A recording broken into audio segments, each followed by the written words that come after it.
Lloyd est un jeune garçon dont tout le village a été détruit comme dommage collatéral dans la lutte contre le Seigneur Démon. On peut voir dans son regard qu'il a clairement vécu des choses folles et traumatisantes, et lorsque Merlin le trouve debout là, elle se sent coupable car c'est sa négligence qui a conduit à cette destruction. Pour expier son erreur, elle décide de prendre Lloyd sous son aile et de lui offrir un nouveau foyer avec elle, et pendant qu'il vit avec elle décide également de lui enseigner la magie. Le premier sort qu'elle essaie d'enseigner à Lloyd est le sort de flamme, et sa méthode d'enseignement consiste essentiellement à montrer le sort à Lloyd pendant environ 3 secondes, puis à lui dire qu'il n'aura pas de dîner aujourd'hui s'il ne peut pas reproduire le sort par lui-même. Contre toute attente, en soirée, Lloyd parvient enfin à créer une petite flamme dans sa main, mais lorsqu'il la montre à Merlin, au lieu d'être encourageante, elle qualifie son feu de chétif et lui brûle les sourcils avec un mur de flamme pour ne pas l'avoir assez bien fait, mais elle le laisse quand même dîner puisqu'il a appris le sort. Le lendemain, Merlin change de sujet d'entraînement et dit à Lloyd qu'il apprendra la magie de l'eau aujourd'hui. Elle lui fait une petite démonstration et balaie son pied sur le sol, créant un petit jet d'eau.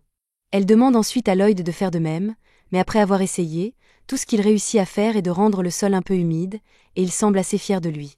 Mais Merlin n'est pas impressionné, alors elle verse une tonne d'eau sur Lloyd pour lui montrer à quoi ressemble la vraie magie de l'eau.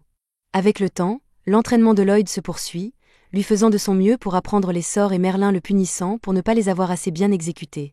Mais il s'avère que ces méthodes d'entraînement sont en réalité très efficaces, car à l'arrivée de l'hiver, les compétences magiques de Lloyd se sont tellement améliorées qu'il peut désormais créer une sculpture de neige de Merlin d'un mouvement de doigt.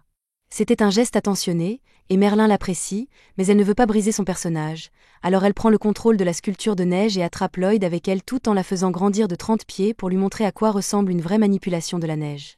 La neige s'effrite ensuite, et Lloyd tombe au sol, mais à ce stade, ils se comprennent bien, donc dès qu'il se sort de la neige, il dit à Merlin qu'il travaillera plus dur sur sa magie, et elle sourit en signe de reconnaissance. Plus de temps passe, et un matin, Merlin est allongé sur son canapé avec une énorme gueule de bois parce qu'elle a trop bu la veille. Lloyd va vérifier comment elle va et lui demande si elle va bien, mais Merlin lui dit qu'elle se sent absolument terrible. Lloyd veut l'aider, alors il pose sa main sur son front et active sa magie blanche pour l'aider à se remettre de sa gueule de bois, et après quelques secondes, Merlin se sent soudain beaucoup mieux. Elle s'assoit et serre Lloyd dans ses bras en le remerciant de l'avoir soigné, mais maintenant qu'elle est sur pied, elle dit qu'il est temps de reprendre son entraînement magique, alors elle traîne Lloyd dehors à nouveau. Les choses continuent ainsi pendant des années, mais un jour, Merlin reçoit un livre par la poste qui l'inquiète beaucoup. Juste à ce moment-là, Lloyd frappe à sa porte pour lui dire que le dîner est prêt, alors elle lui dit qu'elle arrive et commence à ranger le livre. Cependant, alors qu'elle le fait, elle laisse accidentellement tomber le livre devant Lloyd, qui se baisse pour le ramasser, et dès que ses mains touchent le livre, toutes sortes d'informations envahissent son esprit en un instant. Lloyd s'évanouit à cause du déversement soudain de données, et lorsque Merlin réalise ce qui s'est passé, elle est stupéfaite parce que Lloyd a les qualités de l'élu. Elle emmène Lloyd au lit pour l'instant, mais s'il est vraiment l'élu, alors elle ne peut pas le laisser faire les mêmes erreurs qu'elle. Elle embrasse son front, et une lueur faible reste alors qu'elle lui lance un sort parce qu'elle ne peut pas laisser Lloyd devenir trop confiant dans son pouvoir comme elle l'a été. Le lendemain, l'entraînement de Lloyd continue, et cette fois, Merlin l'emmène dans la forêt pour qu'il puisse pratiquer sa magie blanche. Lloyd l'utilise sur un seul fruit pour le faire mûrir et juteux, et Merlin le félicite pour avoir bien fait, mais elle veut aussi lui montrer qu'il a encore un long chemin à parcourir, alors elle pose sa main sur l'arbre et utilise la magie blanche pour le faire pousser luxuriant et vert. Plus tard dans la nuit, Merlin aide Lloyd à étudier et lui explique qu'il y a des orques qui peuvent utiliser une magie rare pour contrôler des monstres. En lisant, Lloyd remarque quelque chose appelé « magie ancienne ». Mais dès qu'il en parle, l'humeur de Merlin change, et elle lui dit qu'il n'a pas besoin d'apprendre la magie ancienne. D'autres leçons de Merlin incluent apprendre à invoquer son bâton magique aussi rapidement que possible, mais comme Lloyd ne l'a pas fait assez vite, elle le renverse avec son propre bâton. Elle dit ensuite à Lloyd qu'il ne doit jamais négliger son entraînement, peu importe à quel point il devient puissant, et Lloyd promet de toujours rester diligent. La leçon suivante consiste à apprendre sur les pierres magiques, donc Merlin explique qu'elles sont une forme cristallisée de magie, et leur pouvoir peut aussi transformer les objets environnants en pierres magiques. Quelques années passent, et un jour, pendant l'une des leçons de Merlin, elle emmène Lloyd au milieu de nulle part, lui donne un couteau et lui dit qu'il doit survivre dans cette forêt et rentrer chez lui tout seul. Elle part ensuite avant que Lloyd puisse protester, donc il est vraiment coincé ici maintenant. Dès que Merlin est parti, un loup blanc apparaît et attaque immédiatement Lloyd. Lloyd court pour sa vie et finit par grimper à un arbre pour se cacher du loup. Il ne pense pas que la magie d'un mage blanc comme lui serait suffisante pour vaincre un monstre comme ça, donc sa seule option est de rentrer chez lui en évitant toutes les rencontres avec des monstres. Mais cela dit, lorsqu'il utilise la magie pour scanner la zone afin de déterminer la direction à prendre, il découvre qu'il est très loin de chez lui en ce moment. Il n'a d'autre choix que de commencer à avancer lentement à travers la forêt, et lorsque la nuit tombe, il passe son temps à étudier ses sorts pour faire autant d'améliorations que possible. Plusieurs jours passent ainsi, et à un moment donné, Lloyd marche accidentellement sur une brindille qui alerte une araignée géante de sa présence. Lloyd panique et court immédiatement dans la direction opposée, tout en utilisant un sort de rapidité pour augmenter sa vitesse suffisamment pour distancer l'araignée. Finalement, il réussit à rentrer chez lui sain et sauf, mais il s'effondre d'épuisement juste devant la porte, et lorsque Merlin le voit, elle est très fière de lui pour être revenu tout seul. Quelques années supplémentaires passent, et un jour, alors que Lloyd est occupé à nettoyer, il remarque un livre sur le bureau de Merlin parlant d'une ville. Alors il lui demande s'il peut emprunter le livre par curiosité, et elle lui dit qu'il peut l'avoir. À ce stade, Lloyd a pratiquement terminé son entraînement, donc il n'a plus à subir les leçons constantes de Merlin, mais maintenant, tous les 2 jours, elle l'emmène pour l'aider à développer de nouvelles magies parce que le talent de Lloyd pour le développement de sorts est grand. Il est content qu'elle le traite maintenant comme un égal, mais il n'a pas dormi de la semaine parce que Merlin continue de le faire veiller toute la nuit pour la recherche magique. Il commence à en avoir assez de toute cette pression constante, et il est toujours très curieux de savoir à quoi ressemble la vie en ville, alors il finit par prendre une décision radicale. Le lendemain matin, Merlin se rend dans la chambre de Lloyd pour lui demander son aide pour d'autres recherches magiques, mais à sa surprise, il n'est nulle part, et à en juger par le livre sur son bureau, elle a une bonne idée d'où il est allé. Pendant ce temps, Lloyd vient d'arriver en ville, et alors qu'il marche dans les rues, il est émerveillé par l'agitation de tout le monde. Comme c'est la première fois qu'il se trouve en ville, une fois qu'il achète un morceau de pain, il n'a plus du tout d'argent, alors il réalise qu'il doit rapidement trouver un travail. Par chance, une affiche de recrutement d'aventuriers lui vole directement au visage, alors Lloyd décide de postuler pour le poste. Pendant tout ce temps, un homme mystérieux suit Lloyd, et il semble plutôt intrigué par le choix de Lloyd.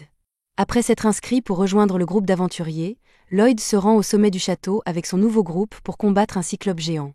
Le leader du groupe, Alan, demande à la guérisseuse, Shena, de le soigner, mais juste au moment où Shena s'apprête à le faire, Lloyd lance son sort de buff de stats raffiné, donc tout le monde se sent mieux que jamais. Cependant, personne ne réalise que Lloyd en est à l'origine puisqu'il n'a rien dit. Après le buff, l'archer tire le cyclope dans l'œil, et la chevalière bloque un de ses coups, et elle est honnêtement choquée par la facilité avec laquelle cela s'est passé. Cependant, Alan ne remet pas du tout en question son soudain gain de force et procède à éliminer le cyclope d'un coup, complètement convaincu qu'il a fait par lui-même. Mais la chevalière semble avoir remarqué que Lloyd avait quelque chose à voir avec leur augmentation soudaine de puissance. Quoi qu'il en soit, maintenant que le cyclope a été neutralisé, le groupe rentre en ville, et Alan est acclamé comme un héros parce qu'un cyclope est apparemment si difficile à battre que personne d'autre en ville n'a pu le faire. Comme prévu, la récompense pour avoir vaincu le cyclope était énorme, mais Alan ne donne que 5 pièces à Lloyd et dit que le faible salaire est parce qu'il n'est qu'un nouvel aventurier de Randé. Lloyd accepte l'argent et ne se plaint pas, mais lorsqu'Alan propose un toast à la victoire du groupe, Lloyd s'excuse parce qu'il ne veut pas être impliqué. La mage du groupe est offensée que Lloyd ne veuille pas boire avec eux, mais Alan lui dit que ce n'est pas grave puisqu'ils peuvent toujours engager un autre mage blanc, et de toute façon, il n'a pas beaucoup contribué à la performance du groupe. Pendant ce temps, de retour chez Merlin, l'homme qui observait Lloyd plus tôt se présente, et Merlin lui demande s'il a des nouvelles de Lloyd. Vi lui dit que Lloyd est arrivé en ville et vient de rejoindre le groupe du héros, et Merlin est soulagé d'apprendre que Lloyd est en sécurité. Elle a pensé qu'il était temps pour lui de partir à l'aventure seul et de découvrir le monde, et tant qu'il ne devient pas arrogant comme elle l'a fait quand elle était plus jeune, elle pense qu'il ira bien. Vi lui demande si elle a encore des regrets sur ce qui s'est passé ce jour-là, et les lèvres de Merlin se tordent de haine envers elle-même alors qu'elle se souvient de son erreur. À l'époque, le Seigneur Démon était prêt à se suicider pour s'emparer du livre de magie, quelque chose que Merlin n'avait pas anticipé.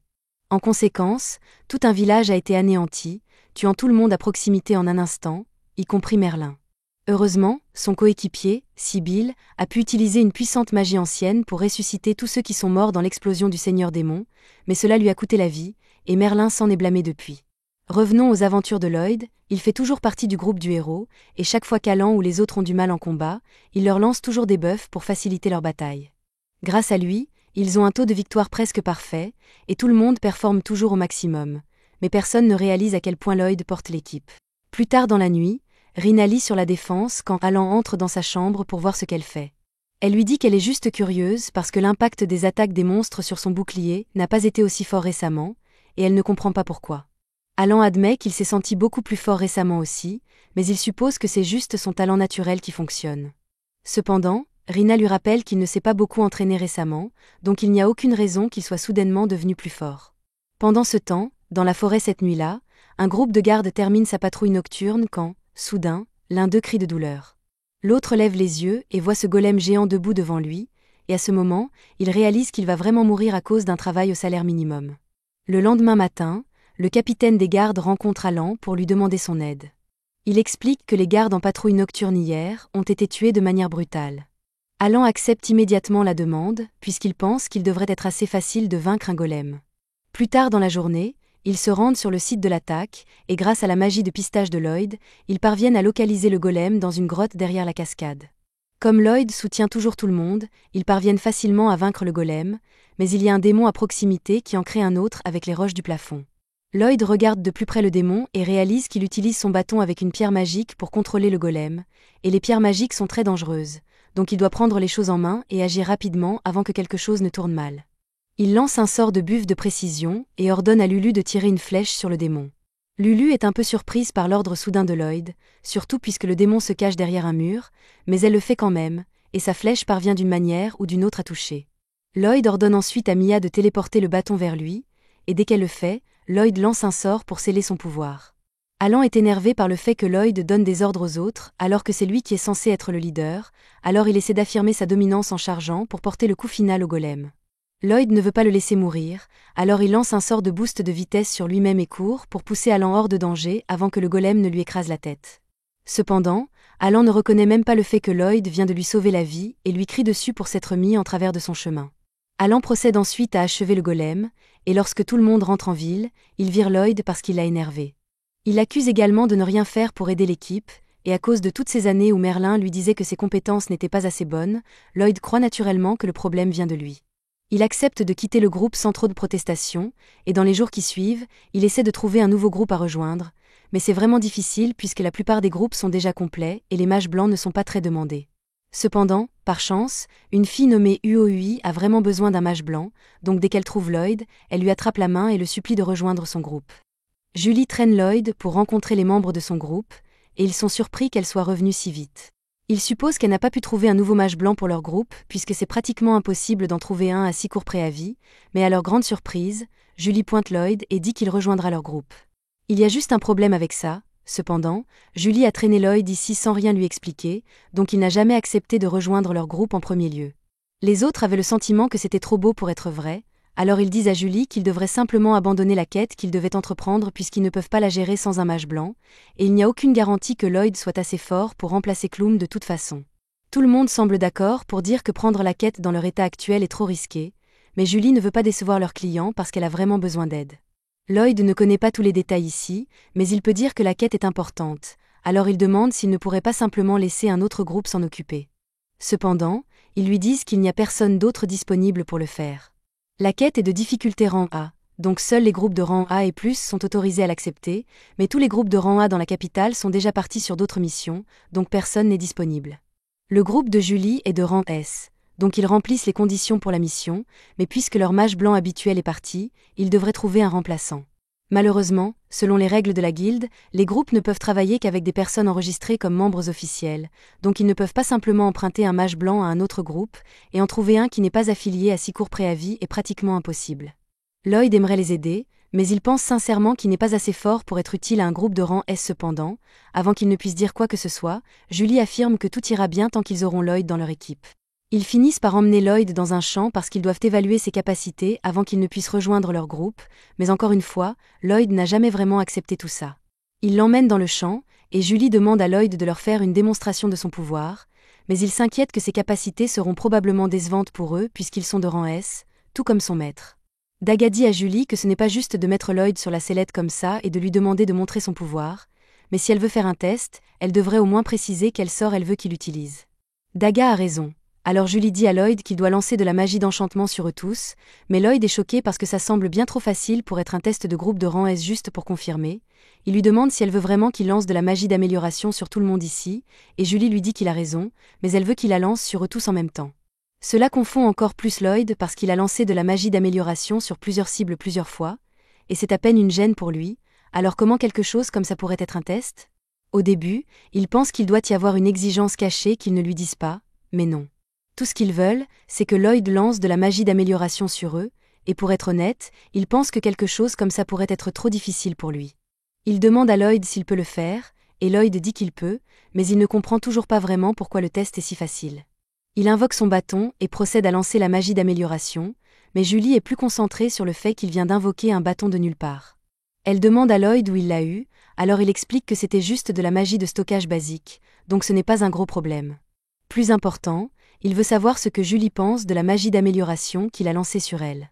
Julie n'avait même pas réalisé que Lloyd avait lancé de la magie, mais maintenant qu'elle y pense, elle se sent un peu plus forte que la normale. Les autres peuvent aussi sentir les effets, mais ça semble différent de la magie d'amélioration normale pour une raison quelconque, alors Julie sort son épée pour faire un petit test. Elle fait un essai de coup sur un arbre, et même si elle ne le voulait pas, elle tranche l'arbre sans effort d'un seul coup. Elle a du mal à croire ce qu'elle vient de faire, mais Lloyd pense que c'est normal pour les améliorations qu'il a lancées.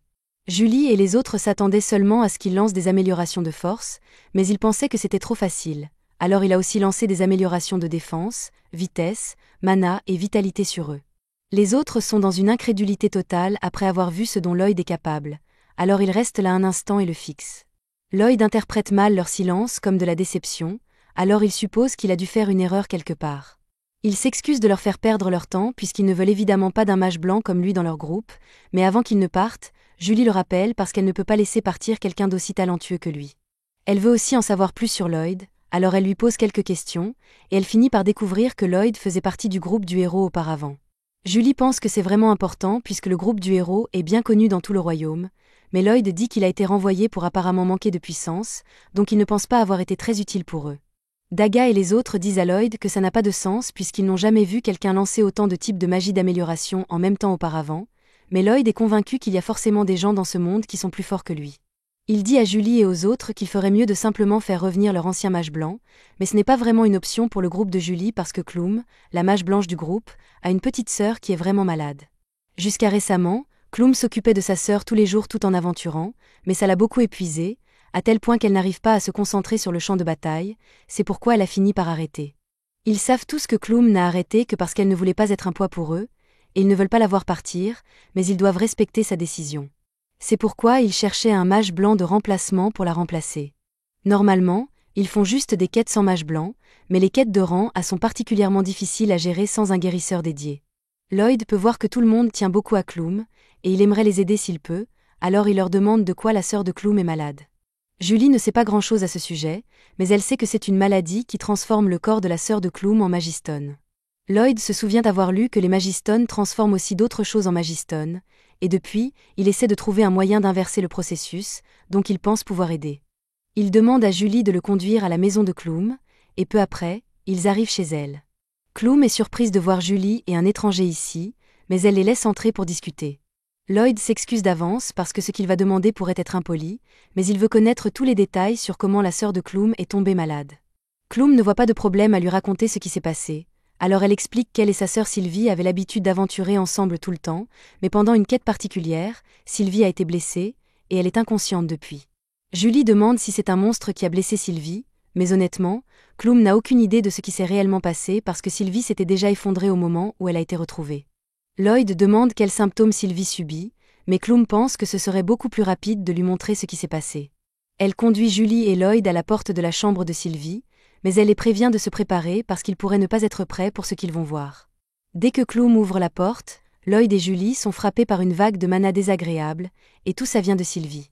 Klum retire les couvertures du corps de Sylvie et révèle que ses bras et ses pieds ont déjà commencé à se transformer. C'est la première fois que Lloyd voit réellement l'effet des magistones sur une personne, et il est choqué par à quel point c'est grave. Le mana de Sylvie est devenu incontrôlable pour une raison quelconque, et ça cause la transformation de son corps petit à petit, donc ce n'est qu'une question de temps avant qu'elle ne soit entièrement consumée par les magistones. Lloyd demande à Klum de le laisser examiner Sylvie puisqu'il a quelque chose qu'il veut essayer, et si son hypothèse est correcte, alors il pourrait la guérir. Klum a du mal à croire que Lloyd pourrait guérir Sylvie, alors que tous les meilleurs guérisseurs du pays n'ont rien pu faire pour elle. Lloyd lui dit que la maladie de Sylvie est probablement le résultat d'une piqûre par des magistones de haute pureté. Il demande à Klum si la grotte où Sylvie a été blessée avait une haute densité de mana, et Klum confirme qu'il a raison. En fait, la quête qu'il faisait ce jour-là était de récolter des magistones dans la grotte, donc ça pourrait avoir un lien. Lloyd lui demande de lui montrer où est la blessure de Sylvie, alors Klum la lui montre, et comme Lloyd s'y attendait, un magistone a dû entrer dans le corps de Sylvie par sa blessure, et le mana du magie est ce qui la transforme. Jusqu'ici, toutes les déductions de Lloyd sont correctes, Alors Julie demande à Clum de lui faire confiance pour qu'il puisse effectuer l'opération pour sauver la vie de Sylvie. Une fois que tout est prêt, Lloyd lance un sort et commence à drainer le mana directement du corps de Sylvie, mais absorber toute cette énergie sombre lui coûte vraiment cher. La maladie de Sylvie a été causée par son mana devenant incontrôlable après avoir été affecté par un Magistone, donc si Lloyd veut la ramener à la normale, alors il doit retirer autant de mana que possible de son corps, mais il doit aussi s'assurer de ne pas accidentellement la tuer par épuisement de mana, donc il prévoit de la guérir tout en drainant son mana. Il commence à lancer les sorts, mais Clum ne reconnaît pas le sort de guérison que Lloyd vient d'utiliser, alors elle lui demande s'il y a quelque chose de différent à son sujet. Lloyd explique qu'il doit faire quelque chose avec toute l'énergie supplémentaire qu'il obtient du corps de Sylvie, donc il va utiliser un sort de guérison inférieur pour la brûler puisque cette version du sort de guérison consomme beaucoup de mana. Julie ne connaît pas beaucoup le jargon des mages blancs, alors elle demande à Clum si ce que Lloyd fait est impressionnant. Cependant, impressionnant ne commence même pas à décrire ce que Lloyd fait, il utilise un sort qu'il a conçu lui-même. Il lance 2 types de magie en même temps, ce qui est déjà impressionnant, mais il a aussi plus de volonté qu'une personne normale. Alors que Lloyd continue de guérir, la transformation en Magistone sur le corps de Sylvie commence à régresser, et quand Lloyd a fini, elle est finalement revenue à la normale. Ça a demandé beaucoup d'efforts, donc Lloyd est essoufflé maintenant qu'il a terminé. Peu après, Sylvie se réveille enfin, et Clum est en larmes en voyant sa petite sœur réveillée et alerte à nouveau. Clum remercie Lloyd et Julie pour tout ce qu'ils ont fait pour elle, mais une fois que Sylvie sera rétablie, elle prévoit de retourner à l'aventure avec elle. Julie est déçue que Clum ne rejoigne pas son groupe, mais elle comprend que Clum doit rester aux côtés de sa sœur, alors elle part dans le couloir et dit au revoir. Lloyd est sur le point de partir aussi, mais avant qu'il ne parte, Clum le rappelle et lui demande de bien s'occuper du groupe pour elle. Lloyd lui dit qu'il n'est même pas encore un membre officiel du groupe, et il pense qu'il est encore trop faible pour être utile. Clum n'a aucune idée de ce que Lloyd veut dire quand il se qualifie de faible, mais elle lui dit de laisser son cœur prendre la décision pour lui. Plus tard dans la soirée, Julie et Lloyd racontent aux autres que Sylvie a été guérie, et ils félicitent tout Lloyd pour son travail acharné. Cependant, puisque Clum a dit qu'elle ne reviendrait pas, ils vont devoir réévaluer leur avenir en tant que groupe. Lloyd en est venu à apprécier tout le monde ici dans le peu de temps qu'il les a connus, et il peut voir qu'ils tiennent vraiment à leurs coéquipiers, contrairement au groupe du héros. Il leur demande nerveusement s'ils voudraient toujours l'accepter comme leur guérisseur, et tout le monde espérait un peu qu'ils finiraient par accepter de les rejoindre, donc c'est une très bonne nouvelle pour leur groupe. Pour célébrer l'arrivée officielle de Lloyd dans leur groupe, Julie lui dit qu'il peut manger autant qu'il veut ce soir parce qu'ils paieront l'addition, et c'est la chose la plus gentille que quelqu'un ait faite pour Lloyd depuis qu'il est arrivé dans cette ville. Il se met à table et commence à dévorer assiette après assiette de nourriture parce que ça a un goût incroyable pour lui, mais les autres ne comprennent pas pourquoi il félicite autant la nourriture parce que c'est assez moyen pour la ville. Lloyd n'arrive pas à croire que des saveurs aussi complexes soient considérées comme moyennes ici, et ça le fait commencer à remettre en question la nourriture qu'il mangeait enfant. Les autres demandent quel genre de nourriture Lloyd mangeait avant, alors il explique qu'il mangeait juste les champignons ou les herbes que son maître faisait pousser dans le jardin, avec un peu de viande chassée dans la forêt, mais son maître avait les compétences culinaires de quelqu'un qui considère le sel épicé, donc la nourriture qu'elle préparait était toujours fade. Julie demande à Lloyd de leur dire quel genre de personne est son maître, parce qu'à part ses compétences culinaires, si elle a pu enseigner à Lloyd une magie aussi impressionnante, alors elle doit être incroyable. Silica demande si le maître de Lloyd est un mage blanc comme lui, mais Lloyd n'a jamais vraiment pensé à demander avant de quitter la maison, donc il n'est pas sûr, mais s'il devait deviner, alors il dirait qu'elle est une mage orientée combat, vu la fréquence à laquelle elle causait des explosions. Silica est surprise que le maître de Lloyd ait pu lui enseigner la magie blanche, même si elle n'est pas une mage blanche, et si possible, Silica dit qu'elle aimerait aussi s'entraîner sous le maître de Lloyd.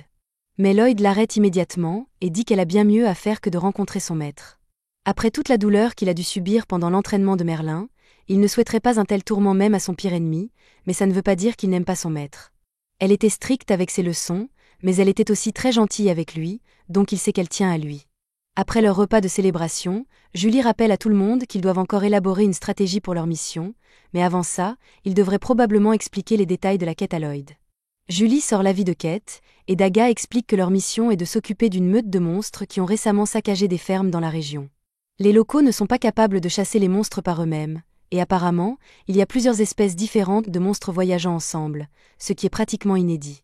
Avec à quel point le cas est étrange, on ne peut pas dire ce qui pourrait arriver, mais en tant qu'aventurier, Julie croit que c'est leur travail d'aider les gens en danger, et Lloyd est d'accord avec elle. Quant à leur plan d'attaque, Julie et Daga ne seront pas très utiles dans un combat contre une grande foule de monstres, donc ils vont devoir compter sur la magie de zone de Silica pour vaincre les bêtes. Cependant, lancer de la magie sur une grande zone consomme beaucoup de mana, donc Silica s'inquiète de ne pas pouvoir tous les finir, selon la taille de la horde. Julie demande à Lloyd s'il peut utiliser des sorts offensifs, et Lloyd lui dit qu'il en connaît quelques-uns, mais il ne pense pas que les sorts d'un mage blanc comme lui seraient aussi bons que ceux d'une mage de combat comme Silica. Quoi qu'il en soit, ils doivent encore élaborer un plan de bataille, donc Daga suggère que lui et Julie aillent devant pour attirer l'attention des monstres, et une fois que les monstres commencent à les poursuivre, il les attirera tous au même endroit pour que Silica puisse porter un coup final. Quant à Cross, son travail sera de protéger Silica pendant qu'elle lance son sort, et Lloyd sera en charge de la guérison et de la magie de soutien. Silica est un peu excitée de recevoir le soutien de Lloyd puisqu'elle sait que ses améliorations sont incroyablement fortes, mais Lloyd ne comprend toujours pas pourquoi tout le monde pense autant de bien de lui. Au début, Julie pensait que Lloyd était juste modeste, mais maintenant elle réalise qu'il ne comprend vraiment pas à quel point il est fort, alors elle lui dit qu'il devrait avoir un peu plus confiance en ses compétences. Lloyd lui rappelle qu'il a été renvoyé du groupe du héros pour manque de puissance, donc il ne peut pas être si génial, et le groupe ne comprend toujours pas quels idiots pourraient appeler Lloyd faible. Ils lui disent qu'ils ont pleinement confiance en ses capacités, et Lloyd est heureux de l'entendre. Une fois la réunion de stratégie terminée, ils sortent tous et conviennent de se retrouver demain matin pour commencer leur mission. Ils commencent tous à marcher vers l'auberge ensemble, mais Daga remarque que Lloyd marche dans la direction opposée, alors il va lui demander où il va. C'est un peu gênant, mais Lloyd admet qu'il n'a pas assez d'argent pour se payer une auberge, donc il a dormi sous le pont depuis qu'il est arrivé en ville. Daga refuse de laisser son nouvel ami dormir sous un pont, alors il tend à Lloyd un sac de pièces et lui dit de le prendre. Lloyd essaie de refuser l'offre puisqu'il ne veut pas accepter de l'argent gratuit, mais Daga lui dit qu'il devrait juste considérer ça comme un prêt à court terme et qu'il peut le rembourser une fois qu'il aura sa part de la récompense pour la mission. Lloyd est extrêmement reconnaissant, alors il promet de travailler dur pour rembourser le prêt, et Daga lui dit de se dépêcher et de venir à l'auberge. Cette nuit-là, Lloyd dort dans un lit pour la première fois depuis un moment, et il est incroyablement reconnaissant que ses coéquipiers soient des gens si gentils. Le lendemain matin, Lloyd et les autres se rassemblent devant la maison de Julie en préparation pour la mission, et une fois que Julie est prête, elle sort pour les rejoindre. Cependant, quand elle voit tout le monde debout sans sac, elle est confuse puisque des missions comme celle-ci nécessitent beaucoup de bagages. Les autres expliquent que Lloyd les a en fait aidés et a utilisé sa magie de stockage pour porter tous leurs sacs afin qu'ils n'aient pas à les transporter. Lloyd propose de faire la même chose pour Julie, et une fois que son sac est stocké, elle le remercie pour l'aide parce que porter ses sacs rend toujours les voyages si difficiles. Lloyd dit qu'il peut leur apprendre à utiliser la magie de stockage s'ils veulent puisque ce n'est pas si complexe, mais les autres n'avaient aucune idée que c'était même possible pour des « gens normaux » comme eux de le faire. Lloyd explique que tout le monde naît avec au moins un peu de mana, donc il devrait être possible d'apprendre la magie de stockage, bien que ça prenne beaucoup de pratique pour augmenter la capacité de stockage de son sort. Même si leur espace de stockage ne sera pas aussi grand que celui de Lloyd, ça serait toujours utile d'apprendre, alors il demande à Lloyd de leur apprendre, et il dit qu'il en serait ravi. Peu après, ils commencent leur voyage, et en traversant les plaines, ils finissent par arriver à la frontière de la nation des démons. Les démons se font discrets pour l'instant, donc les choses sont assez paisibles, mais qui sait quand ils pourraient essayer de conquérir ce continent à nouveau. Pendant ce temps, dans la forêt, il y a un homme encapuchonné en train de pratiquer un vaudou clairement maléfique, et ça va certainement causer des problèmes plus tard. Lloyd et les autres finissent par arriver à leur premier point de contrôle pour le voyage, et ils sont arrivés beaucoup plus tôt que prévu, donc ils prévoient de monter le camp près de l'eau. Lloyd sort tout l'équipement de camp de son stockage, et tout le monde commence à travailler ensemble pour monter les tentes et préparer un feu pour la nuit.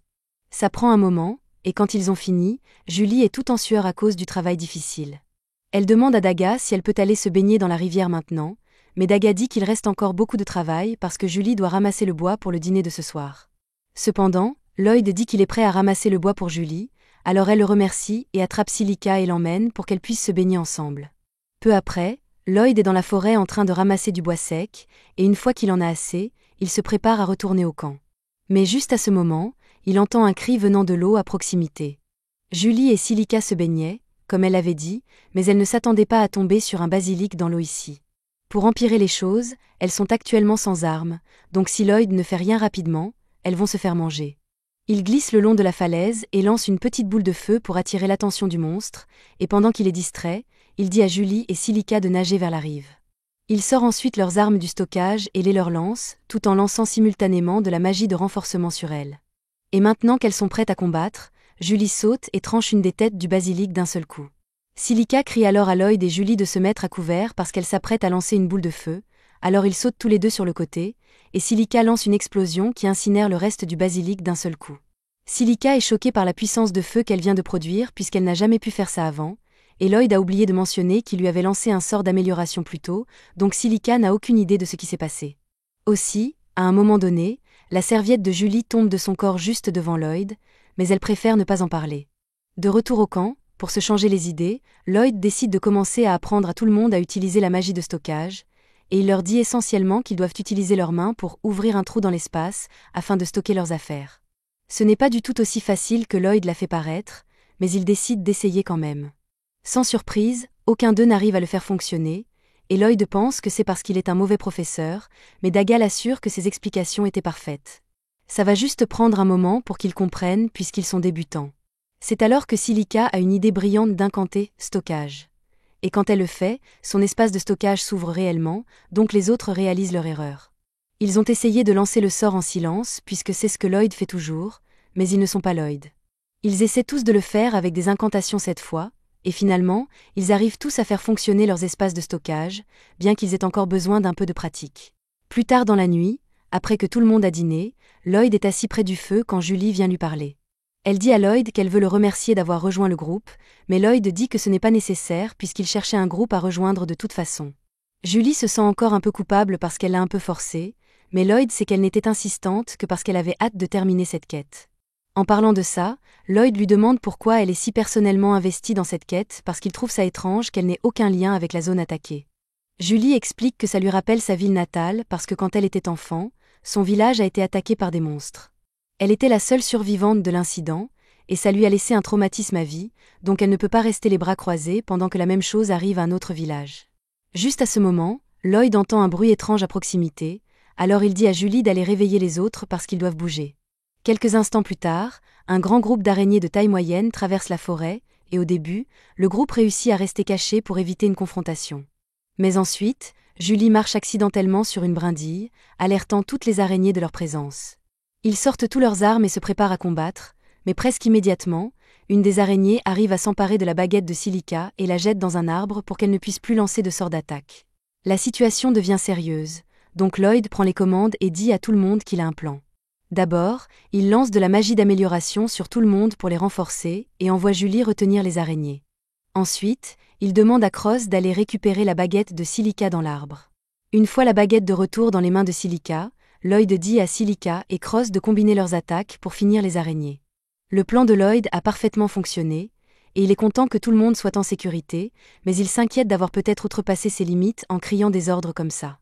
Lloyd s'excuse d'avoir donné des ordres alors qu'il n'est pas le leader, mais personne n'en a quelque chose à faire puisque Lloyd est compétent, donc ses ordres étaient en fait très utiles.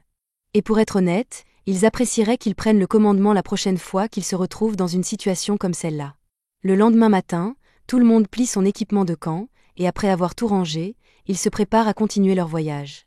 Cependant, Lloyd est perdu dans ses pensées parce qu'il ne peut pas se débarrasser de l'impression que leur rencontre avec ces araignées la nuit dernière n'était pas une coïncidence. Au cours des prochains jours, Lloyd prend sur lui de monter la garde au cas où quelque chose de similaire se produirait, mais les autres commencent à s'inquiéter car ce n'est pas sain pour lui de continuer à veiller si tard. Il propose de reprendre des tours de garde, mais Lloyd leur dit qu'il est parfaitement bien comme ça puisqu'il a l'habitude de veiller tard. Après tout, avec ses compétences médiocres, c'est la seule façon dont il estime pouvoir contribuer à l'équipe. Ce n'est absolument pas vrai, et tout le monde le sait, mais même après tout le temps qu'ils ont passé à essayer de convaincre Lloyd que ses compétences sont extraordinaires, il reste complètement inconscient. Alors, Silica lui dit d'abandonner le sujet pour l'instant afin qu'il puisse dormir un peu, mais avant de partir, elle supplie Lloyd de ne pas trop se pousser. Le lendemain matin, le groupe poursuit son voyage, et Julie s'inquiète du manque de confiance de Lloyd. Alors, lorsqu'elle le voit lancer un sort silencieusement, elle s'approche pour lui demander ce qu'il fait. Lloyd explique qu'il lance simplement un sort de détection simple pour voir s'il y a des monstres à proximité, mais il n'y a rien de simple là-dedans. La magie de détection est si rare que Julie n'a jamais rencontré personne capable de l'utiliser, mais pour Lloyd, ce n'est même pas quelque chose qui mérite d'être mentionné. Il dit que sa portée de détection n'est même pas si grande, juste quelques kilomètres, mais il pense que ce serait plus sûr s'il utilisait la magie de détection périodiquement pour le reste du voyage afin de s'assurer que la zone est sûre.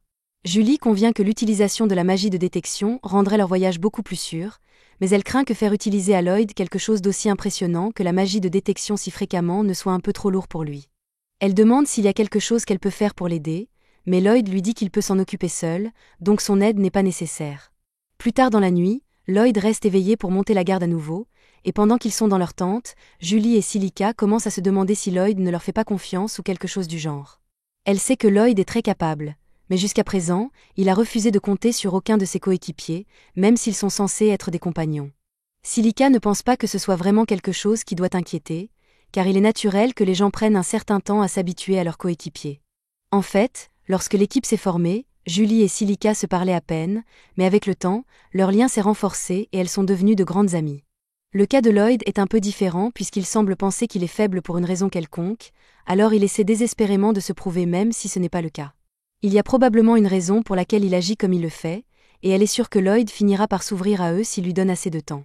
Pendant ce temps, à l'extérieur, Lloyd est toujours occupé à monter la garde lorsque Daga s'approche de lui et dit qu'il a une faveur à lui demander. Il a besoin que Lloyd vienne l'aider avec quelque chose, et Lloyd dit qu'il serait heureux de l'aider, mais il ne se sent pas à l'aise à l'idée d'abandonner son poste de garde nocturne. Cross s'approche alors et dit qu'il peut s'occuper de la garde pendant que Lloyd est absent, alors Lloyd finit par accepter d'aller avec Daga. Il s'enfonce un peu plus dans les bois, et Daga installe un système complexe de carillons le long des arbres. Lloyd demande à quoi cela sert, alors Daga explique que les carillons les alerteront si des monstres approchent, ce qui signifie que Lloyd n'a plus besoin de veiller toute la nuit maintenant. Lloyd commence à protester puisqu'il ne pourra pas utiliser sa magie de détection pendant qu'il dort, alors Daga lui demande s'il lui fait vraiment si peu confiance. Lloyd le nie immédiatement, mais d'après la façon dont il a agi récemment, il semble certainement qu'il ne fait pas confiance au groupe. Il insiste toujours pour éclaireur seul et refuse que quiconque fasse la garde nocturne ou l'aide. Lloyd assure à Daga qu'il fait définitivement confiance au groupe, mais pendant des années, Merlin lui a dit qu'il devait apprendre à tout faire de manière indépendante, et le premier groupe qu'il a rejoint après être arrivé dans la capitale l'a traité d'inutile, alors il a pensé qu'il devait se pousser pour leur être utile. Daga ne pense pas que Lloyd soit un fardeau du tout, mais même s'il retardait un peu l'équipe, cela ne le dérangerait pas. La raison pour laquelle ils ont formé l'équipe en premier lieu était pour qu'ils puissent compter les uns sur les autres pour s'aider, mais Lloyd n'avait littéralement jamais envisagé l'idée de compter sur les autres, alors c'est une révélation massive pour lui. Daga se demande quelle sorte de torture Lloyd a dû subir pour en arriver là, mais pour l'instant, il dit qu'il devrait simplement dormir un peu. Les deux retournent au camp, et Cross monte la garde pendant que Lloyd et Daga dorment un peu dans la tente. Lloyd n'est pas habitué à l'idée, mais avoir de vrais compagnons semble agréable, alors il veut essayer. Le lendemain matin, Lloyd trouve Julie et lui demande si elle peut l'aider à chercher de l'eau, mais Julie reste figée un instant, incrédule, car c'est la première fois que Lloyd lui demande de l'aider pour quoi que ce soit. Mais elle est heureuse que Lloyd compte enfin sur elle, alors elle accepte volontiers de l'aider. Pendant ce temps, dans un château voisin, un comte maléfique reçoit un rapport disant que toutes les pierres magiques ont été placées comme il avait demandé. Michael est ravi d'entendre cela puisque tout se déroule selon le plan, et grâce aux attaques de monstres qu'il a organisées, presque tous les aventuriers de la capitale ont été envoyés en mission. Maintenant, les seuls qui restent sont les aventuriers de Baran et le groupe de héros, et honnêtement, Michael aurait préféré que le groupe de héros soit parti aussi, mais il est confiant qu'il peut les submerger facilement avec ses forces, donc ce ne sera pas un problème. De retour dans la forêt, Lloyd et les autres continuent d'avancer, mais Julie commence à avoir un mauvais pressentiment à propos de cet endroit. C'est étrangement calme ici, et les autres trouvent bizarre qu'ils n'aient rencontré aucun monstre depuis qu'ils sont entrés dans cette partie de la forêt. Julie demande à Lloyd s'il a quelque chose à voir avec l'absence étrange de monstres, mais Lloyd lui dit que le seul sort qu'il a lancé est la magie de détection, et cela ne repousse pas du tout les monstres. Cela signifie que quelque chose d'autre doit effrayer les monstres, alors Lloyd augmente la portée de sa magie de détection pour voir s'il peut comprendre ce que c'est. Après avoir scanné pendant quelques secondes, il repère enfin quelque chose, alors il dit à tout le monde qu'il y a une horde de monstres à environ 2,5 km devant. Selon la carte, c'est la direction de la ferme vers laquelle il se dirigeait, mais avant d'en parler, Julie demande à Lloyd de scanner sérieusement tout dans un rayon de 2 km. Lloyd confirme, et il ne pense toujours pas que c'est quelque chose de spécial, mais les autres lui disent que c'est plus de 10 fois la distance que même les mages les plus talentueux peuvent utiliser. Lloyd ne savait pas que 2 km était si impressionnant, mais il ressent instinctivement le besoin de minimiser son accomplissement, alors il dit à tout le monde que 2 km sont à peu près son maximum et que cela consomme beaucoup de mana, donc il ne peut pas le faire souvent, mais cela ne le rend pas moins impressionnant. Julie est vraiment frustrée par la densité de Lloyd quand il s'agit de reconnaître son propre pouvoir, mais ils ont une mission à gérer maintenant, donc ils devront lui faire entendre raison plus tard. Ils arrivent finalement à la ferme, mais même s'ils ont été prévenus de la quantité de monstres à l'avance, les voir en personne est terrifiant. Le grand nombre de loups supérieurs mis à part, Lloyd se souvient que le rapport disait qu'il y avait plusieurs types de monstres dans la horde, alors il se demande où sont passés les autres. Les autres sont d'accord avec lui puisqu'ils savent pertinemment qu'il devrait y avoir des monstres dans la forêt qui sont plus forts que les loups ici, donc il n'y a aucun moyen que les loups aient pris le dessus si un combat avait éclaté. Lloyd demande à Julie si elle sait où est le propriétaire de la ferme, mais elle dit qu'elle n'est pas sûre. La demande disait quelque chose à propos du propriétaire qui s'est blessé et qui reste avec son fils en ville. Juste à ce moment, Cross remarque quelque chose d'étrange dans la ferme. Alors il dit aux autres de regarder, mais ils ne voient rien parce que leur vision n'est pas aussi bonne que celle de Cross. Lloyd ne peut pas non plus voir ce qu'il y a là-bas, alors il lance un sort d'amélioration sur ses yeux, et maintenant il peut repérer la pierre sinistre assise au milieu de la ferme.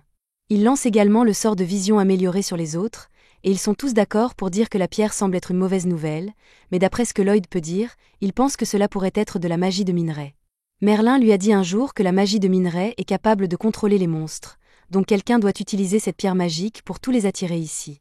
Pour en être sûr, Lloyd lance à nouveau sa magie de détection, et comme il s'y attendait, il découvre une autre horde massive de monstres se dirigeant droit vers eux. Il se demande pourquoi quelqu'un irait à autant de mal pour attirer des monstres puisque, s'ils essayaient d'éliminer le groupe, il y aurait eu plusieurs moyens plus faciles de le faire. Lloyd est toujours plongé dans ses pensées à ce sujet, mais Cross lui rappelle qu'ils ont toujours une deuxième horde de monstres qui se dirige vers eux, donc ils devraient probablement battre en retraite dès que possible. Julie lui dit qu'ils ne peuvent pas battre en retraite parce que s'ils le font, la ferme sera détruite, mais Cross fait remarquer qu'il n'y a aucun moyen qu'ils puissent gérer une horde de plus de 1000 monstres seuls. Cependant, Daga ne pense pas que battre en retraite soit même possible à ce stade, puisque, même s'ils parviennent à s'échapper, ils pourraient finir par conduire les monstres droits dans le village.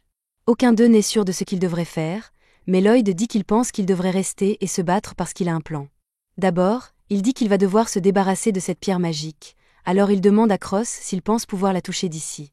Cross est un tireur d'élite incroyable, donc il est confiant qu'il peut viser assez bien pour toucher la pierre, mais c'est assez loin, donc il n'est pas sûr d'avoir assez de puissance pour la détruire en un seul tir. Lloyd dit que ce n'est pas grave puisque, si la puissance est le seul problème, il peut compenser avec sa magie d'amélioration. Cross vise, et juste avant de tirer, Lloyd lance 3 couches de magie d'amélioration sur lui en même temps, permettant à la flèche de voler jusqu'à la pierre magique et de la briser en un seul coup.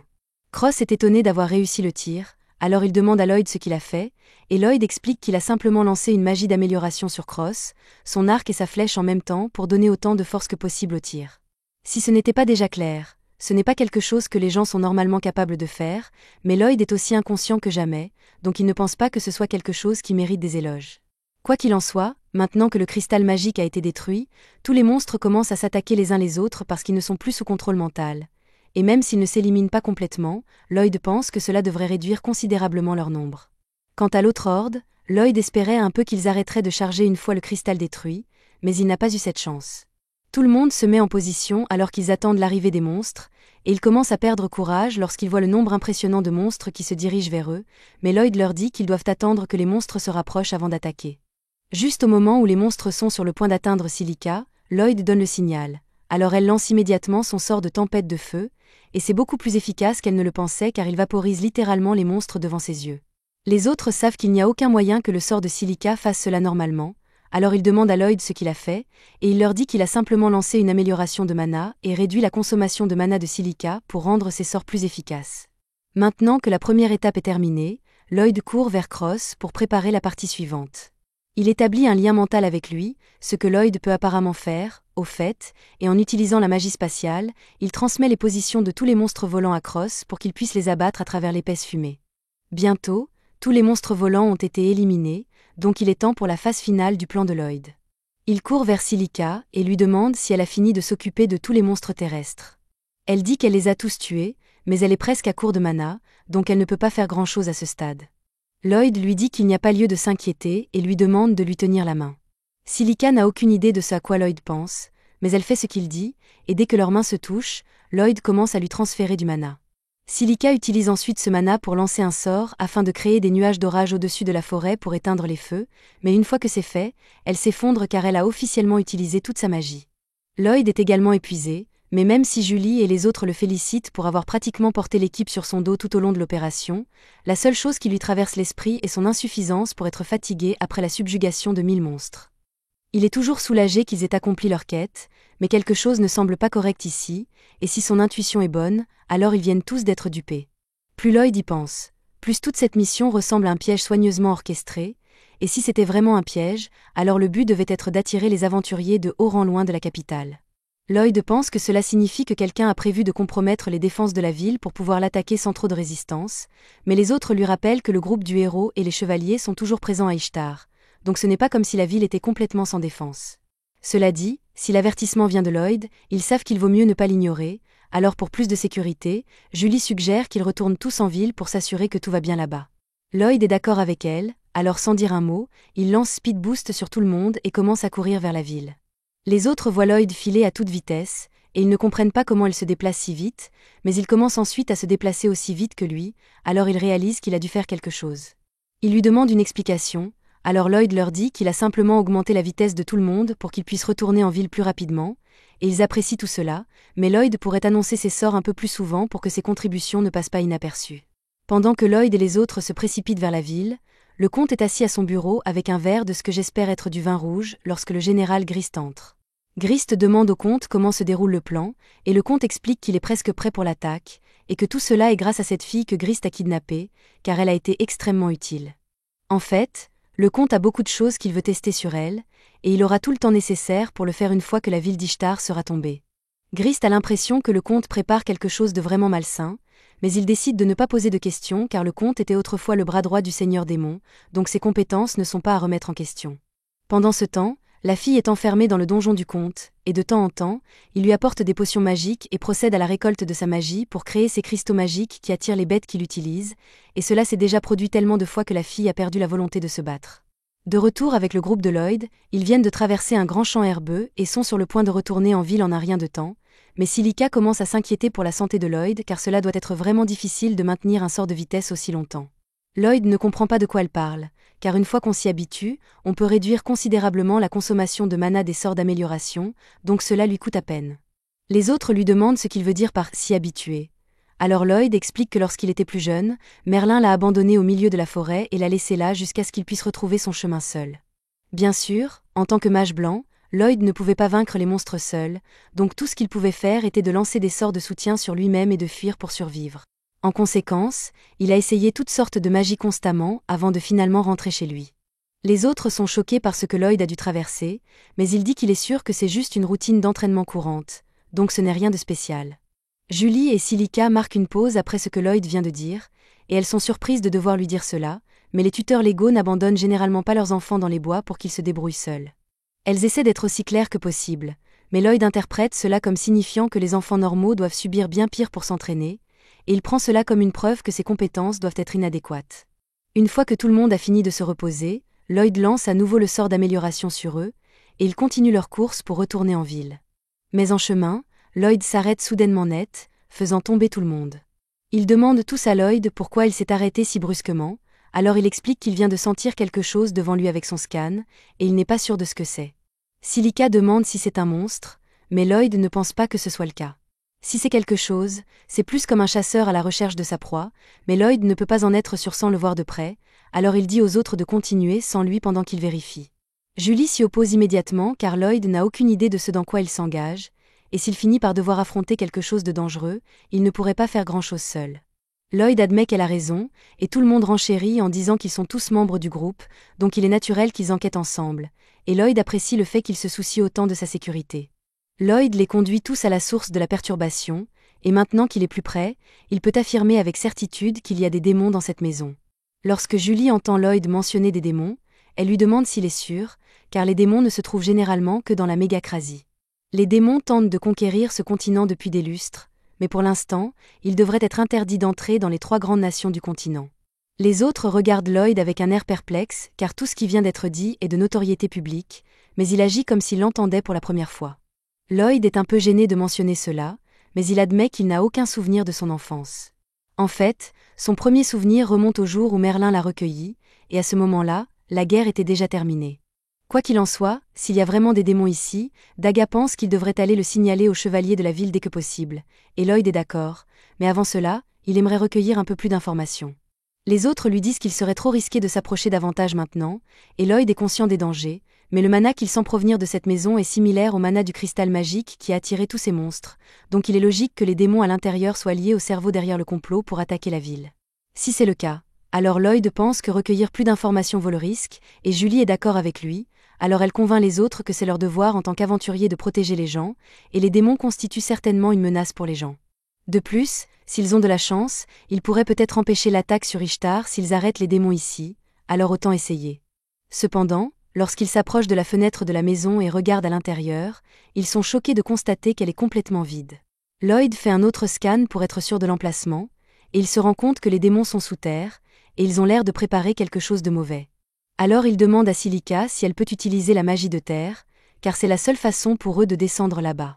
Silica confirme qu'elle peut utiliser la magie de terre, alors Lloyd lance un sort d'amélioration sur tout le monde, et elle utilise son sort Sandpit pour former un trou dans le sol, les faisant tomber sur le rituel des démons. Les démons sont tous choqués et confus, alors ils demandent qui sont les intrus, mais Julie pointe son épée vers le visage d'un des démons et le menace de le tuer s'il ne leur dit pas ce qu'il prépare. Cependant, avant que quoi que ce soit ne se passe, un autre démon intervient et utilise la magie de terre pour envoyer des roches volées vers Julie, la forçant à détourner son attention assez longtemps pour que le démon s'échappe. Il court devant le démon qui l'a sauvé, et peu après, Cross tire sur l'un des démons dans la poitrine, alors le premier se dirige droit vers la porte, abandonnant tous ses amis, et court dans le couloir en verrouillant la porte derrière lui pour que Julie ne puisse pas le suivre. Les démons qui ont été laissés derrière essaient de s'approcher d'elle pendant qu'elle est occupée avec la porte, mais Cross intervient et tire sur les deux dans les cuisses, permettant à Julie de les abattre facilement. Maintenant que tous les démons ici ont été neutralisés, tout le monde se regroupe et se prépare à poursuivre le dernier démon. De l'autre côté de la porte, le démon utilise la magie pour envelopper la fille dans un cocon afin de la transporter hors d'ici. Cependant, Julie et les autres brisent bientôt la porte, alors il fait demi-tour et tente de fuir. Ils le poursuivent tous dans les escaliers et à l'extérieur, mais à ce rythme, il pourrait vraiment s'échapper. Alors Lloyd demande à Julie de courir devant le démon pour le couper, tandis qu'il demande à Silica et Daga de venir sur les côtés pour l'encercler. Finalement, le démon n'a nulle part où fuir, alors Lloyd lui dit de se rendre car il a beaucoup de questions pour lui. Cependant, le démon refuse d'abandonner, et dans un dernier acte de désespoir, il lance un sort de foudre dans l'espoir d'éliminer le groupe, mais Lloyd le voit venir. Alors il lance des boucliers magiques sur tout le monde pour le dévier, et le dernier éclair finit par transpercer le démon dans la poitrine, donc c'en est fini de lui. Avec le démon mort, Lloyd prend le contrôle du cocon et le déroule, mais il est choqué de trouver une fille bête à l'intérieur. Pour l'instant, il la ramène tous à la cabane et la met au lit pour qu'elle puisse se reposer, mais avec tous les démons morts, ils ne peuvent pas les interroger pour obtenir des réponses, donc la seule qui pourrait savoir quelque chose est cette fille, et elle n'a pas l'air de se réveiller de sitôt. Daga demande à Lloyd s'il peut la guérir, alors Lloyd dit qu'il va essayer, levant son bâton au-dessus de son corps pour commencer le processus de guérison. Silica est émerveillée par l'efficacité de la magie de guérison de Lloyd, alors Lloyd leur dit tranquillement qu'il y a apporté quelques améliorations pendant son temps libre. Julie veut être aussi claire que possible ici, alors elle dit à Lloyd que la plupart des aventuriers ne sont pas capables d'améliorer les sorts du tout. En fait, il est presque inouï que les gens modifient même leurs sorts, donc ce que Lloyd a fait est vraiment incroyable. Lloyd n'avait aucune idée que bidouiller les sorts était une compétence si extraordinaire, car Merlin le forçait souvent à l'aider à peaufiner ses sorts, mais au moins il comprend suffisamment le point de Julie pour ne pas minimiser son talent cette fois. Peu après, la fille commence à bouger dans le lit, et dès que ses yeux s'ouvrent, Julie commence à la bombarder de questions car il y a beaucoup de choses qu'elle veut savoir. La fille a à peine le temps de répondre à toutes les questions, mais elle parvient à dire à Julie que son nom est Claire, donc ils font des progrès. Lloyd décide de s'occuper des questions à partir de maintenant, alors il demande à Claire si elle sait pourquoi elle a été emprisonnée par les démons. Claire reste silencieuse, alors Lloyd change de sujet et lui dit qu'ils sont tous des aventuriers venus ici pour sauver une ferme qui était attaquée par des monstres. Les monstres étaient tous attirés par un cristal magique au milieu de la ferme, et Lloyd pouvait sentir de la magie de bêtes en provenir. Il se souvient avoir appris que certains peuples bêtes possèdent une magie capable de contrôler les bêtes, alors il veut savoir si la magie qui contrôlait les monstres venait de Claire. Claire hésite un moment, mais elle finit par admettre que sa magie est ce qui alimente ses pierres magiques. Pendant ce temps, de retour en ville, quelques gardes viennent de tomber sur l'une des pierres magiques que le démon a placées à proximité, mais il est trop tard pour faire quoi que ce soit, car des monstres ont déjà commencé à apparaître, et il ne faudra pas longtemps avant que toute la ville ne soit envahie. Pendant ce temps, en ville, Allen est frustré car il essaie de trouver un remplaçant à Lloyd, mais tous les mages blancs qui ont postulé peuvent à peine lancer 2 sorts à la fois, alors que Lloyd pouvait en lancer 5 facilement. Rina tente de lui expliquer que Lloyd était peut-être un cas particulier, mais Allen refuse de le croire, car sa fierté l'empêche d'admettre qu'il avait tort. Au lieu de cela, il en arrive à la conclusion que tous les mages blancs de la ville doivent être encore plus inutiles que Lloyd, et qu'il faut donc continuer à recruter jusqu'à ce qu'il trouve quelqu'un d'utile. À ce moment-là, un membre de la garde impériale entre dans la pièce et apporte de mauvaises nouvelles. Il informe le groupe que des monstres ont été aperçus à l'extérieur de la ville, qu'ils sont plus de 10 000 et que le roi souhaite que le groupe de héros aide à défendre la ville.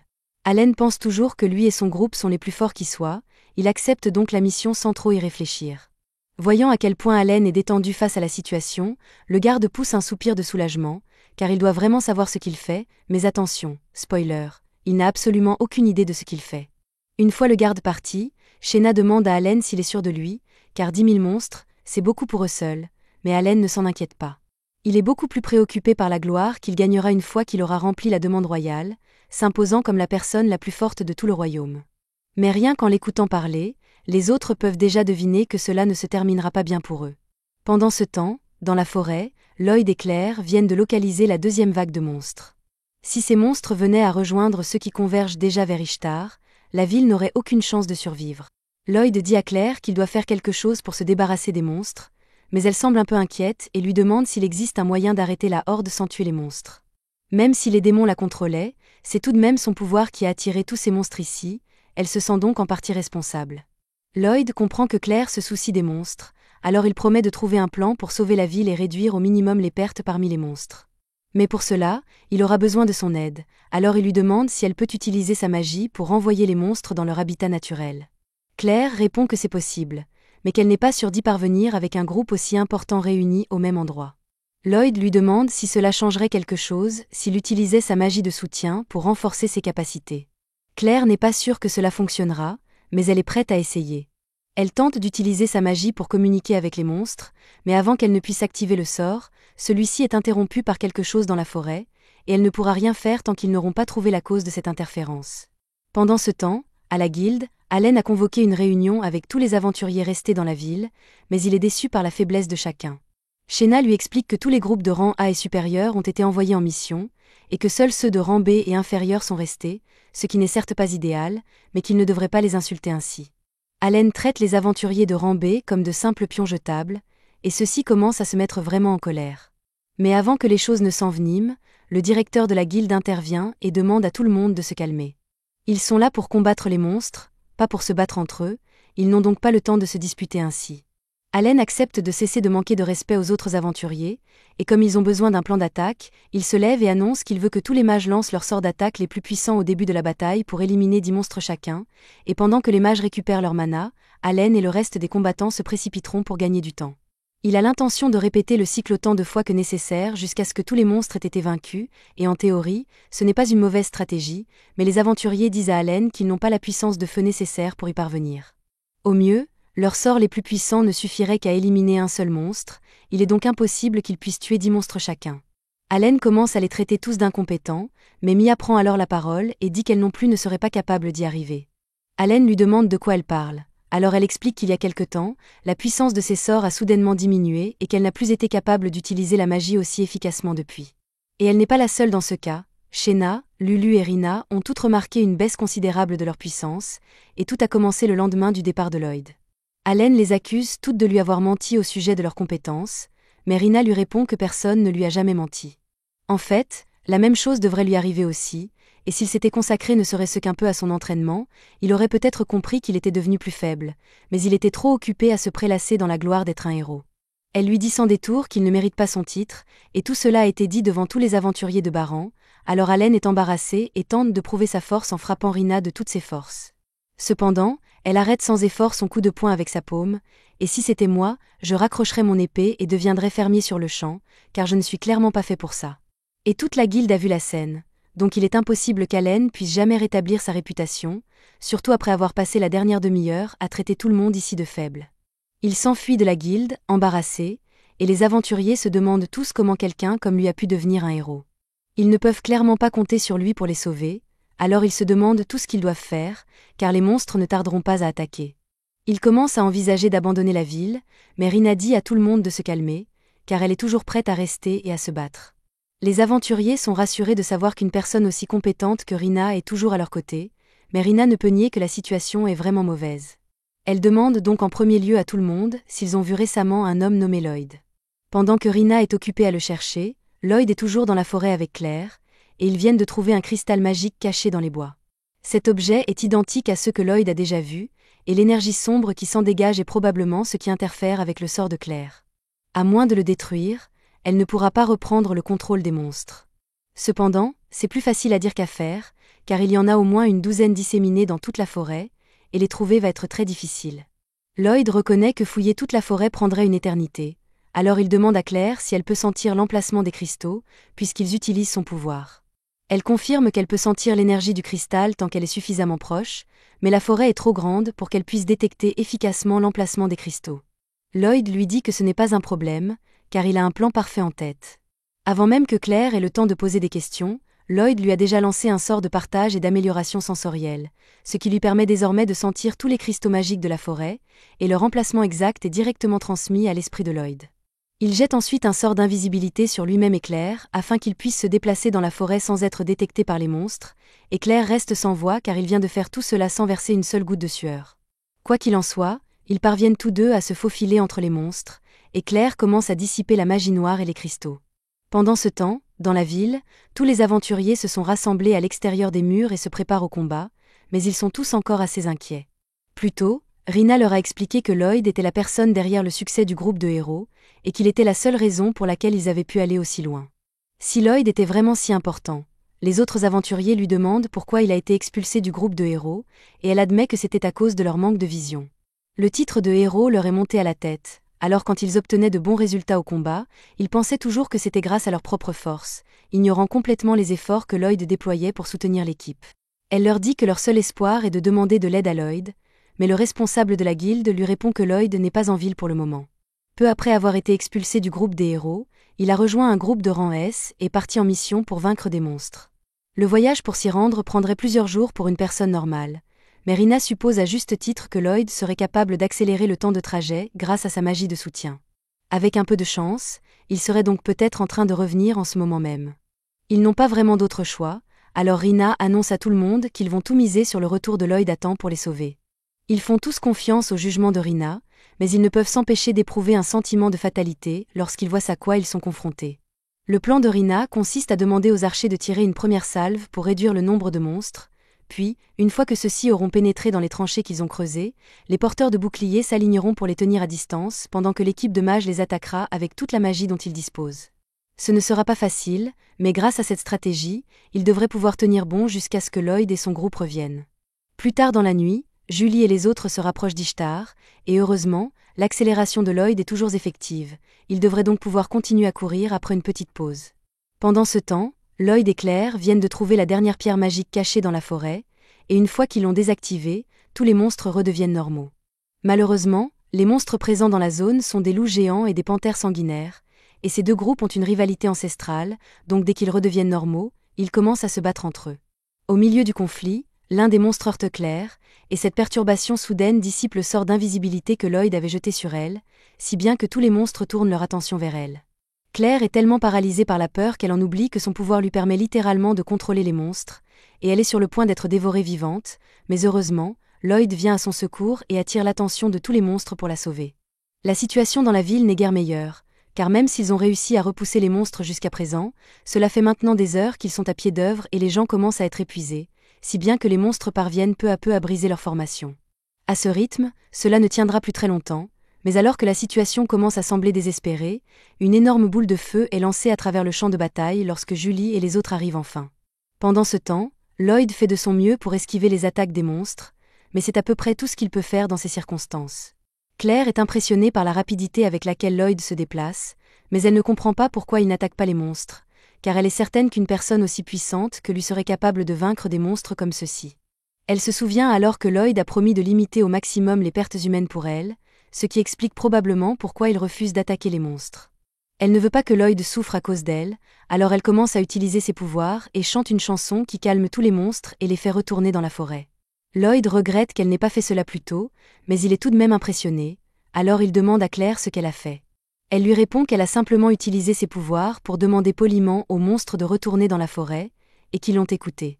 Quoi qu'il en soit, maintenant que les monstres de la région ont été libérés du contrôle mental, Lloyd dit à Claire qu'ils doivent se dépêcher de retourner à Ishtar.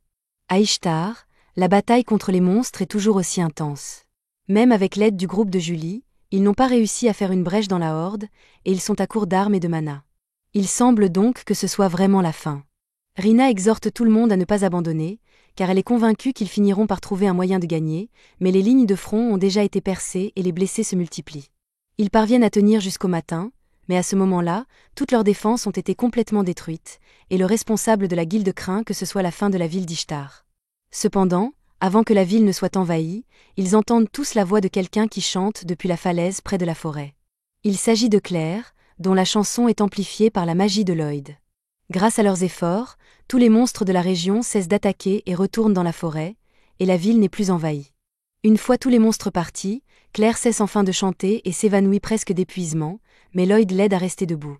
Ils sont tous deux heureux d'avoir pu empêcher les monstres de détruire la ville, mais cela ne signifie pas que la crise est résolue, car tout cela a été orchestré par les démons, qui avaient plus d'un plan d'attaque, et une horde de golems se dirige maintenant vers la ville. Pendant ce temps, le comte Michael se détend dans son château, convaincu que la ville d'Ishtar a désormais été complètement piétinée par les monstres. Cependant, l'un de ses messagers fait soudainement irruption dans son bureau avec un rapport urgent.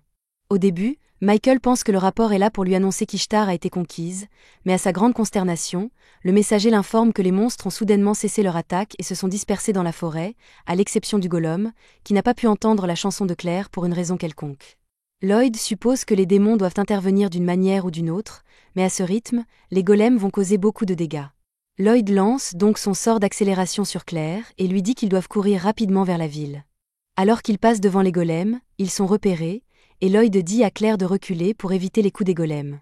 Après avoir rapidement examiné les golems, Lloyd comprend qu'ils ont été améliorés d'une manière ou d'une autre, et qu'il ne sera pas facile de les vaincre. Claire et Lloyd arrivent à la tranchée qui entoure la ville, alors il attrape Claire par la taille et saute par-dessus la tranchée. Tous les soldats présents sont stupéfaits, car sauter aussi loin en portant quelqu'un n'est pas normal, mais ils ont entendu dire que Lloyd avait des pouvoirs magiques incroyables. Une fois que Lloyd et Claire sont de l'autre côté de la tranchée, ils retrouvent Julie et les autres, et ils le remercient tous pour tout ce qu'il a fait pour sauver la ville. Lloyd leur dit qu'ils devraient remercier Claire, car c'est sa magie qui a fait fuir la plupart des monstres, mais les golems sont toujours en route, ils doivent donc se préparer. Cependant, à ce moment-là, les genoux de Lloyd lâchent et il tombe au sol, car il a utilisé la magie d'amélioration presque sans interruption ces derniers jours, et même pour lui, c'est beaucoup trop. Les autres disent à Lloyd qu'il devrait se reposer car il se surmène, mais il répond qu'il ne peut pas se reposer tant que la ville n'est pas en sécurité. Quelques instants plus tard, le maître de la guilde arrive, et comme il est là, Lloyd lui demande de prendre soin de Claire en attendant, car sa sécurité est très importante pour lui. Le maître de la guilde comprend, alors il affecte quelques chevaliers à sa protection et jure à Lloyd qu'elle sera en sécurité. Cela mis à part, il est ravi que Lloyd soit revenu à temps, car il est désormais leur seul espoir. Lloyd est perplexe lorsqu'il entend cela, car il pensait que le groupe de héros était toujours en ville, mais Rina arrive alors et lui dit qu'Alan a refusé de se joindre au combat. Lloyd n'en revient pas. Quel genre de héros abandonnerait ses devoirs alors que des vies sont en jeu? Mais Rina lui répond qu'une personne comme Alan ne mérite pas le titre de héros. À ce moment-là, Lloyd remarque la blessure au bras de Rina, qui semble assez grave, et n'hésite pas à utiliser sa magie pour la soigner. Le maître de la guilde est étonné que Lloyd ait guéri Rina si facilement, mais celui-ci manque de s'évanouir car il est déjà à court de mana. Rina lui dit qu'il n'avait pas besoin de se pousser autant pour la soigner, mais il répond qu'il ne pouvait pas la laisser avec une blessure pareille. Rina avait l'intention de s'excuser de ne pas avoir apprécié tout ce que Lloyd avait fait pour elle, car après tout, c'est grâce à lui que le groupe de héros est devenu si fort. Lloyd est toujours dans le déni, alors il lui dit qu'il n'est pas si fort que ça, mais Rina insiste sur le fait que son soutien a été inestimable pour l'équipe. Pourtant, personne ne lui a jamais rendu hommage pour ce qu'il a fait, et elle est tout aussi coupable car elle n'a pas empêché Alan de chasser Lloyd, alors elle veut lui présenter ses excuses officielles. À ce moment-là, les gardes sonnent l'alarme car les golems sont arrivés, et même si quelques-uns tombent dans la tranchée, il en reste encore beaucoup debout, alors les gardes se précipitent pour les abattre le plus vite possible. Lloyd essaie de leur dire d'attendre car ces golems ne sont pas normaux, mais il est déjà trop tard. L'épée du garde se brise dès qu'elle touche le golem, et alors qu'il reste là, incrédule, le golem le met KO d'un coup de poing droit. La situation pourrait vraiment dégénérer, alors Rina attrape son bouclier et dit à tout le monde d'attaquer de toute leur force, mais toute la magie et les armes à distance rebondissent pratiquement sur l'extérieur rugueux des golems, alors ils sont obligés de reculer, et tout le monde commence à perdre son sang-froid. S'ils ne font pas quelque chose rapidement, la ville risque d'être détruite de toute façon, alors Lloyd dit à Julie qu'il va lancer un sort d'amélioration sur tout le monde ici. Julie demande à Lloyd s'il est sûr de pouvoir le faire, car lancer un sort d'amélioration sur plus d'une centaine de personnes semble absolument ridicule, mais il répond qu'il n'y a pas de problème. Cependant, dans son état actuel, il ne pourra lancer les améliorations que sur un groupe à la fois, et non sur tout le monde en même temps. Lloyd commence à lancer son sort, et une fois qu'il a terminé, il perd toute force dans les jambes car son mana est dangereusement bas. Il dit aux autres qu'il vient de lancer un sort d'augmentation de force sur toutes les lignes de front et un sort d'augmentation de mana sur tous les mages. Il a également utilisé un sort d'amélioration sur eux 4, mais ils doivent se dépêcher car il ne sait pas combien de temps les effets dureront dans son état actuel. Julie comprend, Alors que les golems continuent leur approche, elle monte au sommet d'une des tours et crie à tous ceux qui se trouvent sur le champ de bataille que Lloyd vient de lancer un sort d'amélioration sur eux tous, et qu'ils devraient donc être en mesure de combattre les golems. Naturellement, les soldats ont du mal à croire que Lloyd ait vraiment lancé un sort sur eux tous aussi rapidement, et ils hésitent à agir. Mais lorsqu'un d'entre eux est sur le point d'être écrasé par un golem, Rina se précipite et bloque le coup, après quoi Julie saute de la tour et coupe le golem en deux. Le premier golem étant vaincu, Rina lève son bouclier et dit à tout le monde que c'est la preuve que la magie d'amélioration de Lloyd est efficace. Maintenant que tout le monde en a vu la preuve, ils se rendent compte qu'ils se sentent beaucoup plus forts qu'il y a un instant, et qu'avec l'aide de Lloyd, ils pourraient finalement gagner. Pendant ce temps, Lloyd demande à Cross d'aller aider l'unité magique à l'arrière, tandis que Daga et Silica doivent se rendre au front dès que possible. Quant à Lloyd, il est sur le point de s'effondrer, alors l'un des gardes court pour l'aider à se relever et le conduit au fort afin qu'il puisse se reposer. Grâce au coup de pouce de la magie de Lloyd, les aventuriers détruisent les golems les uns après les autres, et Lloyd les encourage depuis l'une des tours. Mais alors qu'ils sont sur le point de vaincre le dernier golem, la magie d'amélioration cesse soudainement de faire effet, et les aventuriers se retrouvent à nouveau impuissants face à lui. Ce n'est peut-être qu'un seul golem, mais si aucune de leurs attaques ne parvient à l'arrêter, il causera des ravages s'il parvient à entrer dans la ville. Julie court devant lui pour lui barrer la route, et juste au moment où il s'apprête à frapper, Rina la pousse hors de son chemin afin que Daga puisse bloquer le coup.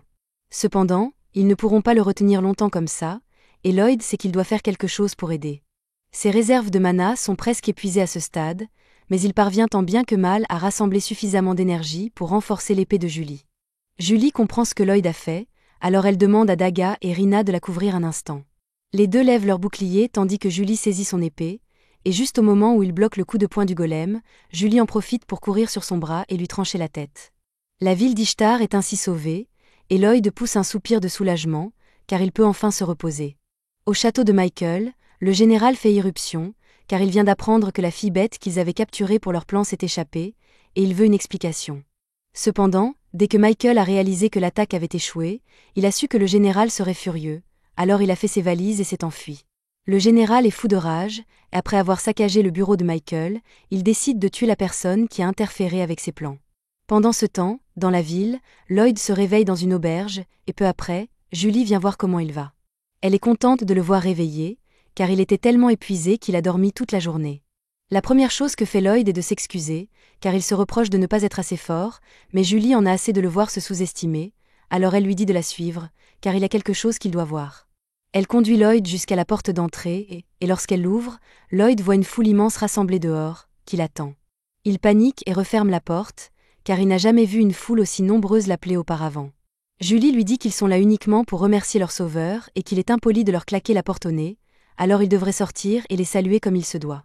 Cependant, lorsqu'elle ouvre à nouveau la porte, Lloyd a déjà sauté par la fenêtre et fait le tour du pâté de maison pour éviter la foule. Pendant ce temps, chez Merlin, Vil lui rend visite, mais alors qu'il s'apprête à ouvrir la porte, une énorme explosion se produit. Merlin sort alors, et Vil lui dit qu'une explosion n'est pas une façon d'accueillir un invité, mais pour sa défense, elle pensait qu'il s'agissait d'un intrus. Vil ne s'en formalise pas puisqu'il n'a pas été touché, et Merlin est toujours impressionné par la façon dont Vil parvient toujours à sortir indemne de ses sorts. En entrant, Vil retrouve Thor et le lit, deux de ses anciens coéquipiers et ceux de Merlin, à l'époque où ils étaient héros, et cela fait des lustres qu'ils ne se sont pas tous retrouvés ainsi. Merlin demande à Vil s'il a des nouvelles de Lloyd, et il lui répond que Lloyd a en fait été expulsé du groupe de héros il y a quelque temps. Merlin est choqué d'apprendre cela et ne comprend pas pourquoi le groupe de héros ne veut plus de Lloyd dans son équipe, mais Vil lui dit qu'il n'y a pas lieu de s'inquiéter, car Lloyd fait désormais partie d'une équipe de rang S, donc tout va bien pour lui. Merlin est soulagé d'entendre cela, mais Vil a autre chose à lui dire. Même s'il n'a jamais parlé à Lloyd, il a observé suffisamment longtemps pour savoir que Merlin a dû avoir des méthodes parentales terribles. De retour en ville, Lloyd observe depuis le sommet d'un immeuble les foules qui envahissent les rues à sa recherche, sans comprendre ce qui se passe. À ce moment-là, ses amis le trouvent là-haut et il leur demande pourquoi tant de gens le recherchent. Il lui explique que les gens veulent simplement lui montrer leur gratitude pour ce qu'il a fait pour sauver la ville. Cependant, Lloyd ne pense pas mériter cette gratitude car, pour lui, il n'a fait que le strict minimum pour aider, mais Julie lui dit qu'il se dévalorise à nouveau. Il semble constamment se fixer des attentes irréalistes et se torturer sans raison. Ils lui disent donc tous qu'il pourrait avoir un peu plus confiance en lui, et pour la première fois, Lloyd semble comprendre ce qu'ils veulent dire. Chez Merlin, Vil lui dit que Lloyd est beaucoup trop modeste pour son propre bien, et qu'il ne se rend pas compte à quel point il est fort, et que c'est donc un miracle qu'il ait trouvé une équipe qui ne profite pas de lui. Merlin se rend compte qu'elle a peut-être fait une erreur dans la façon dont elle a formé Lloyd, mais elle ne voulait simplement pas qu'il répète les mêmes erreurs qu'elle. Pendant ce temps, dans la ville, Lloyd accepte enfin d'aller rencontrer la foule, et tout le monde commence à le remercier de leur avoir donné la force de se battre. Pour eux, Lloyd est le nouveau héros d'Ishtar, et quant à Alan, lui et les autres sont maintenant dans une situation très difficile. Je ne sais pas ce qu'il avait en tête, mais refuser d'aider sans raison pendant une crise lui fait automatiquement perdre son titre de héros, et donc son statut élevé. Son ego lui interdit de rester dans une ville où Lloyd est le héros, alors il dit à tout le monde de faire ses valises, et ils partent dès que possible, les filles le suivant à contre-cœur. Le lendemain, Lloyd et les autres sont convoqués au château du Seigneur, et lorsqu'ils arrivent, ils sont tous surpris de trouver Claire qui les attend également. Julie lui demande si elle a également été convoquée par le Seigneur, mais quelques instants plus tard, le Seigneur apparaît et explique que Claire est en fait une invitée d'honneur ici. Ils s'assoient tous, et le Seigneur Abel leur apprend que Claire est en fait la 3e princesse de l'Empire de la Forêt, elle est donc plutôt importante. Lloyd et les autres ignoraient totalement que Claire était une princesse, ce qui leur cause un choc considérable. Mais cela mis à part, Abel leur demande ce qu'ils pensent du pouvoir de Claire après avoir vu de leurs propres yeux ce dont il est capable. Lloyd lui répond que c'est certes incroyable, mais aussi terrifiant, car entre de mauvaises mains, cela pourrait causer un véritable chaos. C'est précisément pour cette raison qu'Abel affirme qu'ils ne peuvent pas laisser Claire retomber entre les mains des démons. L'Empire va bientôt vouloir récupérer sa princesse, alors Abel a une mission spéciale pour le groupe de Julie. Il leur demande d'escorter Claire jusqu'à la capitale royale, Sylphie. Normalement, ce serait le travail des chevaliers royaux, mais cela attirerait trop l'attention, et Abel ne veut pas risquer d'alerter les démons de la présence de Claire. Il est clair que les démons convoitent le pouvoir de Claire, et Lloyd est certain qu'ils n'abandonneront pas si facilement. Lui et le reste de l'équipe acceptent donc de l'escorter jusqu'à la capitale, et le lendemain matin, ils se mettent en route. C'était la fin de l'épisode 7. Abonnez-vous pour ne pas manquer le prochain.